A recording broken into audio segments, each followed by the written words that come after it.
Hello and welcome back to this week's episode of Closed by Mo. My name is Mohammed. I'm hopefully your favorite YouTube host on most things real estate. I'm also a real estate investor and broker based out of New York City.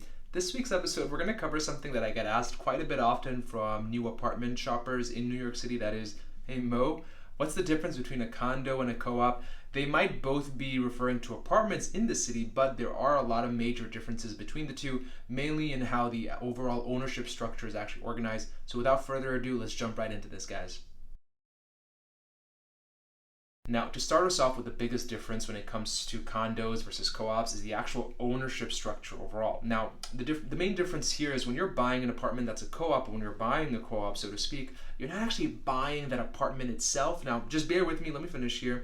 Because when you're buying a co-op, you're actually buying the shares in the corporation that manages that building, that thus entitles you to have a proprietary lease of the unit itself, right? So you're buying shares, and those shares give you a lease that give you the apartment itself. That's why in a co-op, you don't actually have a separate tax bill that you get from the city, state, or whatever it is. You do have higher monthly maintenance costs, however. Now in a condo, it's a little bit different because in a condo, you actually own the unit itself, and because you own the unit, you get a separate tax bill, but on the other hand, your monthly maintenance costs are a little bit lower as well.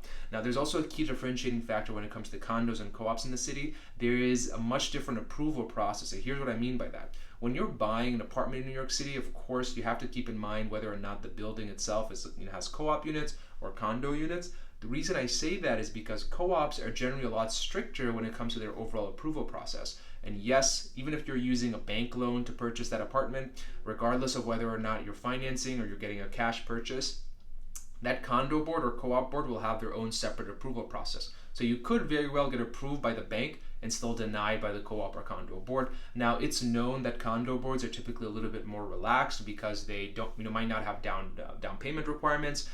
They might also be a little bit more rental friendly when it comes to the what you do with the actual unit itself, but they're generally less stringent versus a co-op. Because they're very much anti-landlord, they're a lot stricter when it comes to who they approve and who they reject, and they oftentimes will have down payment requirements that are separate from the bank itself. So let's say, for example, you have just enough for an FHA down payment of 3.5% or maybe even 3%, whatever it is, right?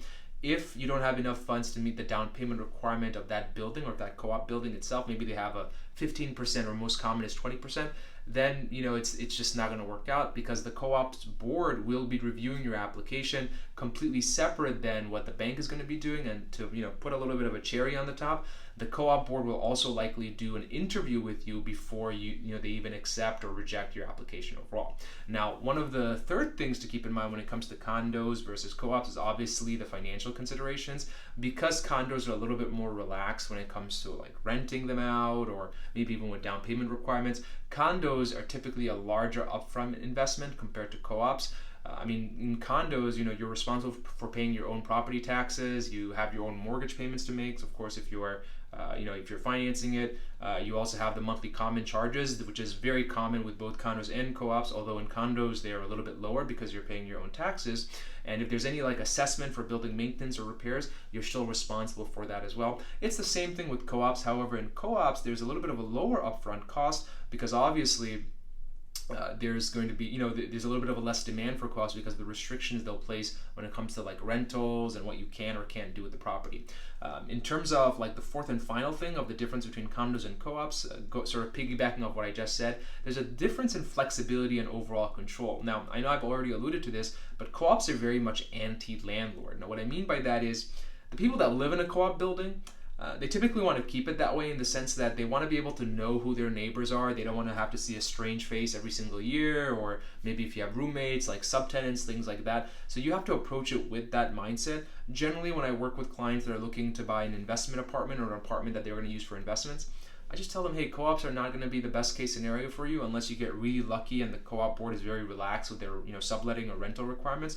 Other than that, I highly recommend condos because in condos you have more freedom to do whatever you want with your units, even freedom to renovate it or modify units as long as you comply with the built-in regulations. But of course in co-ops, even with renovations or modifications, that's something that the co-op board will still have a bit of an influence over you on, which might not be something that you're super open with, but hey, that's why co-ops are typically the less cost than a condo overall. I hope you guys enjoyed this video and I was able to give you some clarity on the difference between condos and co-ops in New York City. If you have any questions still about condos and co-ops in New York City, or if you're thinking about buying or selling your apartment, give me a shout below. I have all my contact information in the description below.